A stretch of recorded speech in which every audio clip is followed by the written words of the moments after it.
जय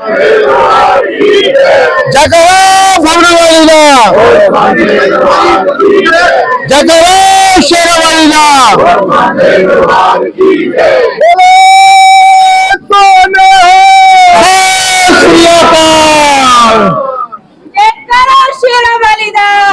सांचे दरबार की जय।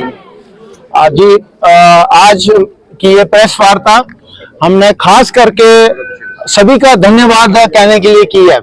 तो धन्यवाद में एक प्रोटोकॉल फॉलो किया जाता है, लेकिन मैं आज उस प्रोटोकॉल को थोड़ा वायलेट करूंगा, क्योंकि इस संघर्ष में हमारे साथ जो योद्धा रहे मैं उनका सबसे पहले धन्यवाद बोलना चाहूंगा, और जिनके कारण मुझे लगता है कि हमें सफलता मिली है।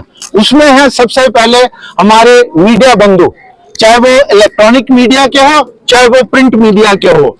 आप लोगों ने हमारे इस पाप और पुण्य की लड़ाई में आप लोग पुण्य के साथ खड़े रहे और हमारी हर उस खबर को आपने कवर किया, और उसको ना ही जम्मू कश्मीर बल्कि देश के हर हिस्से में और दुनिया के हर हिस्से में हमारी उस आवाज को पहुंचाया।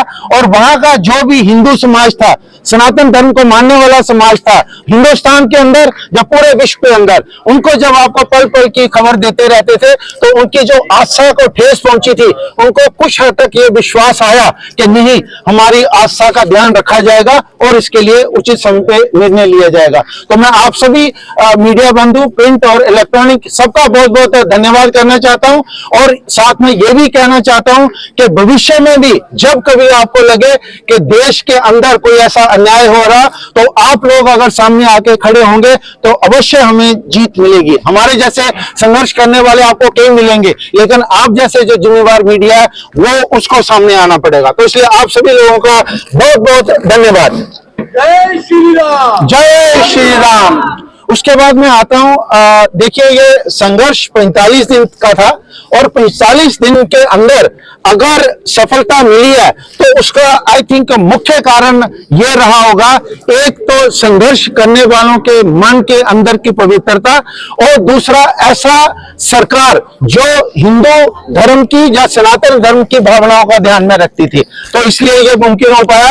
आपके माध्यम से मैं हमारे जो केंद्रीय स्वास्थ्य मंत्री है या हमारे केंद्रीय जो होम मिनिस्टर है उनका मैं धन्यवाद देना चाहता हूं कि उन्होंने हमारी आस्था का ध्यान रखा और इस निर्णय को तुरंत करवाया। आप बोलेंगे 45 दिन तो बहुत लंबा समय होता है, लेकिन इसमें एक कानूनी प्रक्रिया इन्वॉल्व थी जिसके कारण ये इतना ज्यादा समय लगा। उसके बाद आप लोग तकरीबन मेरे जाने पहचाने चेहरे लग रहे हो, यहाँ पर बहुत से संगठन आते रहे, बहुत से प्रबुद्ध नागरिक आते रहे जिनका हमें अनकंडीशनल सपोर्ट था। पहले दिन जब हम 22 नवंबर को यहाँ पर बैठे तो उस दिन हमारे साथ में 60 संगठनों का सपोर्ट था, और जो जम्मू कश्मीर के जितनी भी प्रोमिनेंट पर्सनैलिटीज हैं, जितने भी लोग जिनकी कुछ समाज के अंदर जिनको हुज हू बोला जाता है, वो लोग भी यहाँ पर उपस्थित थे। तो मैं उन सभी संगठनों का धन्यवाद देना चाहता हूं कि उन्होंने अनकंडीशनल सपोर्ट दिया और वो हमारे साथ में हर समय खड़े रहे। आप जानते हैं कि किसी भी संघर्ष को अगर सफल बनाना हो तो उसमें हर तरह के लोगों का योगदान होना बहुत जरूरी है। मैं हर एक का नाम नहीं लूंगा, क्योंकि अगर कोई मेरे से गलती से नाम मिस हो जाएगा तो वो बाद में मुझे भी उस बात का खेद महसूस होता रहेगा। पूरा हिंदू समाज को इसका क्रेडिट जाता है। वो हर समय चाहे घरों में प्रार्थनाएं करते हैं। मैं आपको एक छोटा सा उदाहरण देना चाहूंगा। जब हम कटरा में गए थे श्राइन बोर्ड के सामने विरोध प्रदर्शन करने के लिए, तो एक बड़ी बुजुर्ग सी माँ वहां पर आई जो पाँव में उन्होंने चप्पल भी टूटी हुई पहनी थी। तो एक माला लेकर के हम गाड़ी पर थे, तो वो माला पहनाने के लिए ऐसी फूलों की माला बना रखी थी। तो मैं जज्बाती आदमी हूँ, तो मेरी भी आंखों में आंसू आए कि देखिए उस बूढ़ी माँ का, और मैं बताता हूँ फाइनेंशियली वो इतनी शायद साउंड नहीं लगती थी, उसके बावजूद भी उनके अंदर ये आस्था थी कि माँ वैष्णो देवी के लिए कुछ ना कुछ करने के लिए कोई लोग तो सामने लिखे रहे। तो उसी प्रकार से तमाम हिंदू समाज जो इसमें साथ में आया उसका हम बहुत बहुत धन्यवाद करना चाहते हैं। अभी नारा एक ही नाम, जय श्री राम, जय श्री राम। उसके बाद में आता हूं अपने आदरणीय एलजी साहब को। तो वो हमारे बहुत सम्मानित हैं। और हमारे यहाँ पर सबसे सम्मानित व्यक्ति जो हर समय हमारा मार्गदर्शन करते रहे हैं वो है हमारे आदरणीय पुरुषोत्तम दीदीची जी। मैं उनसे निवेदन करूंगा कि वो एलजी साहब के बारे में अगर कुछ शब्द कहेंगे तो हम सबको अच्छा महसूस होगा। चलिए, इस संघर्ष समिति के जो संयोजक हैं उन्होंने एक जिम्मेवारी मुझे दी है।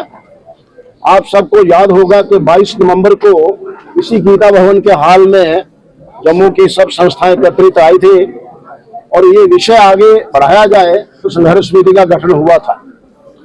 अब विषय तो आप सबको ध्यान में है कि श्राइन बोर्ड यानी कि उसके chairman lieutenant governor Manoj Sinha ji, अब ये आंदोलन की शक्ल जब इसमें आई तो हमने तो पूरा प्रयास किया कि हम एक मर्यादा के अंदर एक बिल्कुल इस प्रकार की भाषा का प्रयोग कर कॉन्स्टिट्यूशनल पोस्ट होती है उसकी अपनी एक मान्यता और मर्यादा है, परंतु आंदोलन में कई बार इस प्रकार की बातचीत आती है, इस प्रकार के शब्दों का प्रयोग होता है।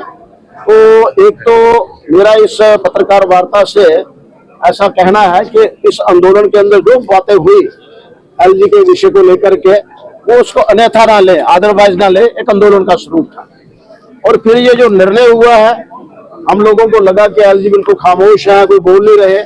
मैंने जैसा बताया कॉन्स्टिट्यूशनल पोस्ट होती है, उन्होंने भी इस विषय को लिया है, हमें जानकारी आई है, इसलिए केंद्र सरकार ने इस विषय को तुरंत जैसा बताया चाहे 45 दिन लगे लेकिन जो भी कानूनी प्रक्रिया थी उसको पूरा किया है और उसके बाद ये निर्णय हमारे सामने आया है।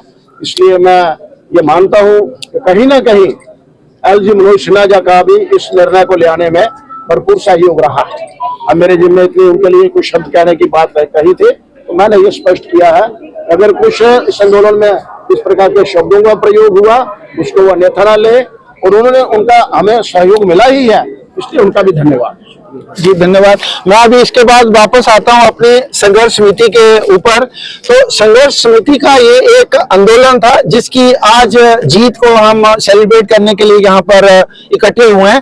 तो ये वाला संघर्ष समाप्त, ये वाला आंदोलन समाप्त हुआ है लेकिन संघर्ष समिति का संघर्ष समाप्त नहीं हुआ है। तो आज हम यहाँ पर एकत्रित हुए हैं जो इस आंदोलन की जीत है उसको सेलिब्रेट करने के लिए, लेकिन संघर्ष समिति अपना हर वो कार्य करते रहेगा जो उनको करना चाहिए। अभी आपको मालूम है कि श्री माता वैष्णो देवी श्राइन बोर्ड का सिर्फ मेडिकल कॉलेज का ही इशू आया है, लेकिन उसके बाद भी और बहुत सी चीजें हैं जिनको ध्यान रखने की जरूरत है। जैसे उसमें जो उनका वहां का श्राइन बोर्ड का एक्ट है उसमें भी संशोधन की आवश्यकता है, उसमें भी कुछ चेंजेस करने की जरूरत है। तो वो जो हमारी ये संघर्ष समिति की कोर टीम है ये समय समय पर बैठती रहेगी और समय समय पर उसके बारे में बातचीत करती रहेगी। और अभी आपके माध्यम से मेरा एलजी साहब को एक ही निवेदन है कि वो श्राइन बोर्ड को ऐसे निर्देश दें कि श्राइन बोर्ड हमारी जो संस्कार हैं, जो संस्कृति है और जो धार्मिक जागरण के विषय हैं उसको श्राइन बोर्ड एक्टिव तरीके से करे और इसमें हमारी जो संघर्ष समिति है उनका पूरा सहयोग भी करेगी और इसको पूरा मॉनिटर भी करेगी। क्योंकि अगर हम यहाँ पर आए हैं हमारे ऊपर भी एक हमारे हिंदू धर्म को मानने वाले, सनातन धर्म के मानने वाले लोगों ने एक जिम्मेवारी दी है, तो उस हम जिम्मेवारी से कभी भी पीछे नहीं हटेंगे, हम उन चीजों का पूरा ध्यान रखेंगे। दूसरा, आगे हमारा एक ही निवेदन ये होगा कि श्राइन बोर्ड को ये क्लियर हो जाना चाहिए कि जो काम सरकार के हैं वो सरकार करे और जो काम श्राइन बोर्ड के होने चाहिए, जो सनातन धर्म का ध्यान रखना चाहिए वो श्राइन बोर्ड को करनी चाहिए। हमारे आदरणीय एलजी साहब इन विषयों को बहुत अच्छे तरीके से जानते हैं।